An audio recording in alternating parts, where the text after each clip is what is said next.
Bad react. Bad react. Bad react. Bad react. Bad react. Bad react.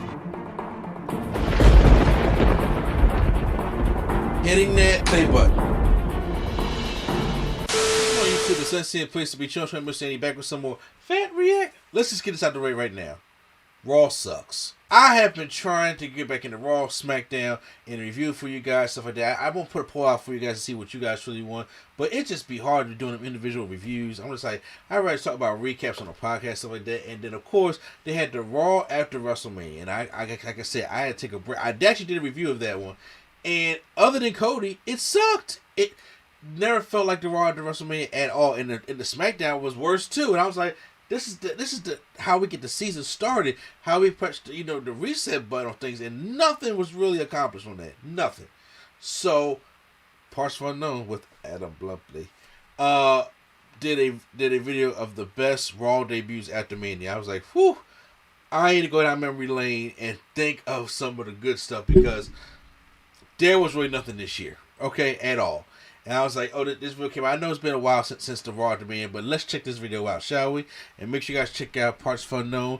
And I'll put the stuff in their description below, because they do some great work also. And if you guys are new here, hit that subscribe button for more reactions right here on SC Studios. So check this out, shall we? Hitting that play button.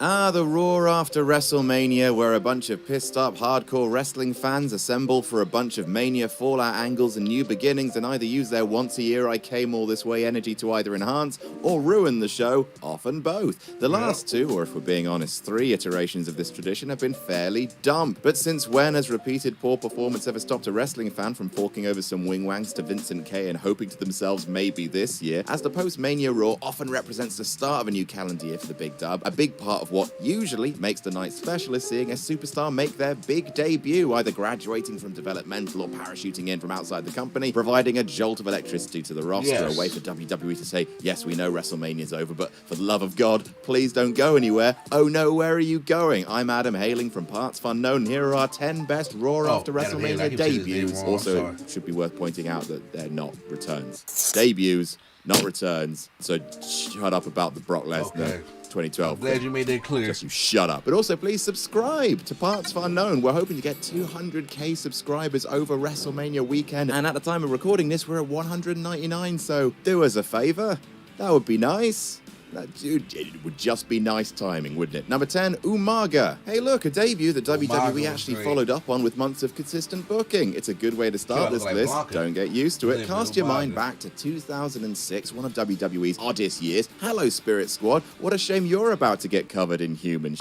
Back then, a post-Mania debut was no guarantee, and the developmental system was all but invisible, so often when a new star showed up, if WWE wanted the fans to actually react even butter slightly, they had to do something memorable. Umaga's debut was one of those. It ranks quite low on the list because way too much of his debut was taken up by a very long and very annoying promo battle between Armando Estrada and Ric Flair, but when Umaga shows up and destroys the Nature Boy, quality drastic goes up. The Samoan Savage decimated the 16-time world champion, leaving him in a heap in front of the shocked Chicago crowd. That is good stuff. Number 9, Ember Moon. Now, to be fair, WWE did do 2 quite silly things with Ember Moon's debut. First of all, they gave her debut surprise pop, not to her entrance music, but to Nia Jax, announcing her as her partner. That's just a pet peeve of mine. Let the music get the pop. Also, she debuted in a tag match. That's a bit odd. However, neither of these little snafus can distract from the fact that Ember's debut was hot fire, with smoldering intensity, igniting the crowd, and called by Michael Cole. You know, like Cole.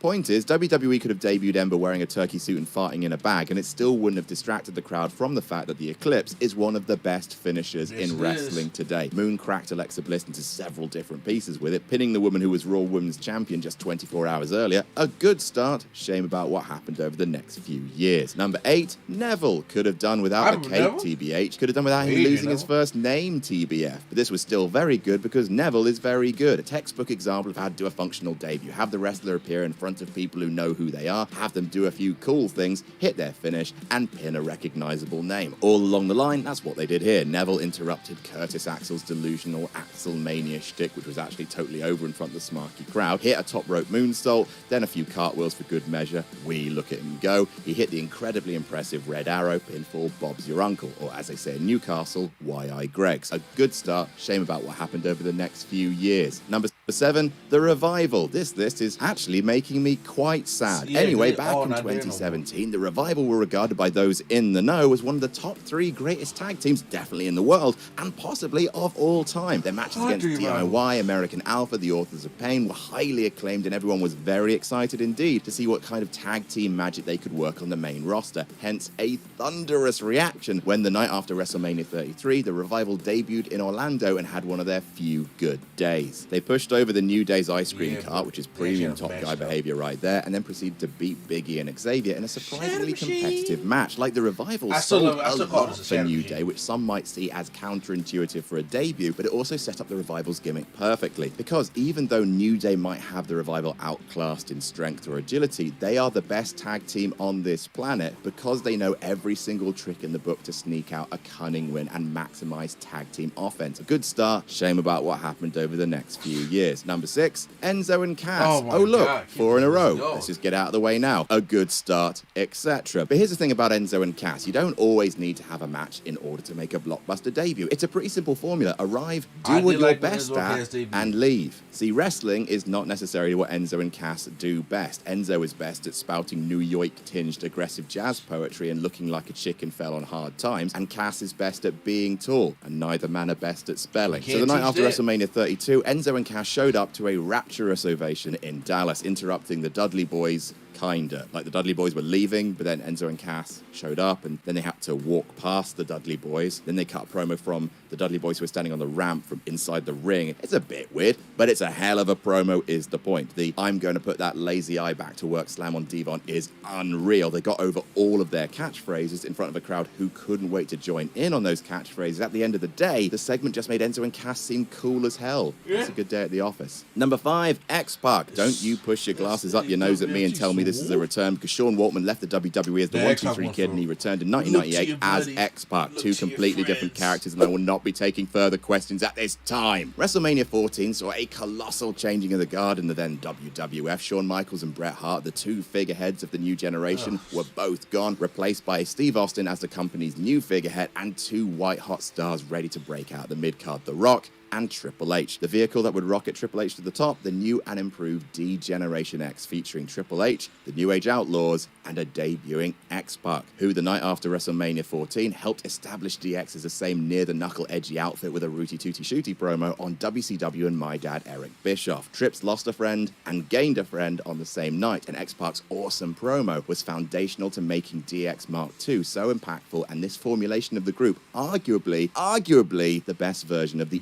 Squad. I'm going to catch some comments. It's hard to argue that. Number 4, Mankind. God damn, the new generation sucked. Like, I know there were occasional bright spots, Brett versus Owen, whenever the Clique wrestled each other, and that's it. 1995 was objectively the worst year in WWE history in terms of pretty much everything. Attendance, buy rates, roster, booking, merch, dreadful stuff. 1996 wasn't a lot better, but it sowed seeds for the greatness yet to come. Austin 316, Sable turned up, hello Sable, Shawn Michaels as champion instead of his tall friend, and characters with a hint more psychological complexity. Enter Mankind. Like the Silver Surfer heralding Galactus, you can see Mankind as the harbinger of the Attitude Era, a deranged character taken seriously and instilling WWE with something it hadn't seen since Jake the Snake left, actual fear. Mankind actually kicks off the show after Mania 12, which is a hell of a statement. His awesome first entrance music, the chunks of hair missing, jamming fingers down Sparky Plug Bob Holly's throat, the Attitude Era literally choking the life out of the vapid,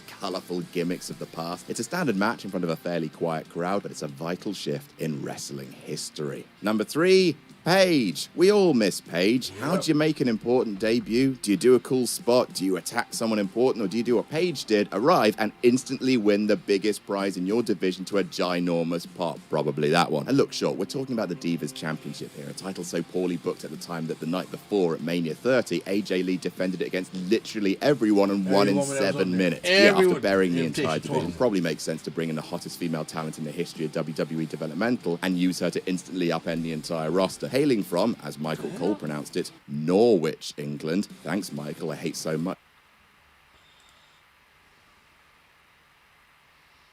about the things you choose to be. Paige arrived to say, Paige here received a title match, hit the page turner, and won the belt, and there was much rejoicing. It's a bit weird and contrived that AJ insisted on making the impromptu title match, but hell, the pop makes it worth it. We all miss Paige. Number 2, Brock Lesnar. Again, I'm not talking about the 2012 return. Seismic though it was, oh my indeed, Michael, the fresh hells you visit upon us. Let's talk about instead 2002. Once again, a year of big changes for WWE. Rock and Austin were on their way out, so WWE needed to invest in the next big thing. That would be Brock Lesnar, history's most German non-German, and what would happen if Augustus Gloop ate 6 Augustus Gloops. In a fairly standard Raw hardcore match between Maven and Al Snow, featuring interference from Spike Dudley, a wild Brock Lesnar would appear and murder everyone with sincere brutality. Al Snow f***ed into a trash can. Maven eating the first main roster F5 and eating it beautifully, I might add. And then there's Spike, poor Spike, eating 3 of the most ridiculously loud, ridiculously painful powerbombs this side of ECW. And speaking of, Paul Heyman would then show up to raise Brock's hand, giving the crowd a recognizable villain and a chant of ECW to hurl on this brand new killer whale in their midst. All in all, possibly the best first appearance of an unknown wrestler in WWE history. And number 1,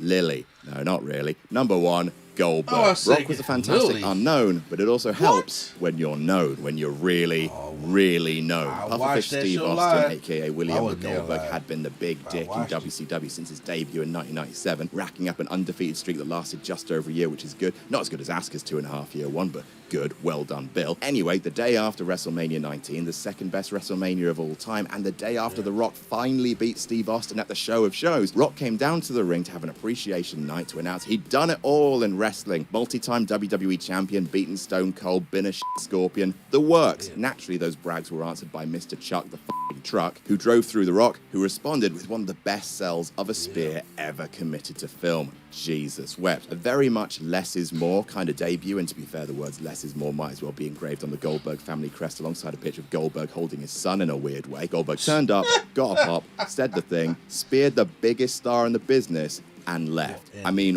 what more could you possibly want? And that's our list. What's your favorite debut on the day after WrestleMania? Let us know in the comments. Don't forget to like and share this video around if you enjoyed it. Subscribe to Parts of Unknown. Come on, WrestleMania weekend. Get us to 200K if you haven't already. You guys are all great. Hope you have a great WrestleMania weekend. And goodbye. Bye-bye. Those are some good ones. I'm trying to think off the top of my head. Also, some other ones I liked also. But those are some good ones. It was better than anything we got this fucking year, honestly. But post that in the comments down below. What are some of your favorite Raw after WrestleMania debuts? And post that in the comments down below, all this stuff. And hit the like button if you enjoyed my reaction. Subscribe button for more Fan Reacts right here on NC Studios. And go check out Parts Fun Unknown. So, once again, this is NC and Place to Be. Children, Mr. D. And the Fan React is out.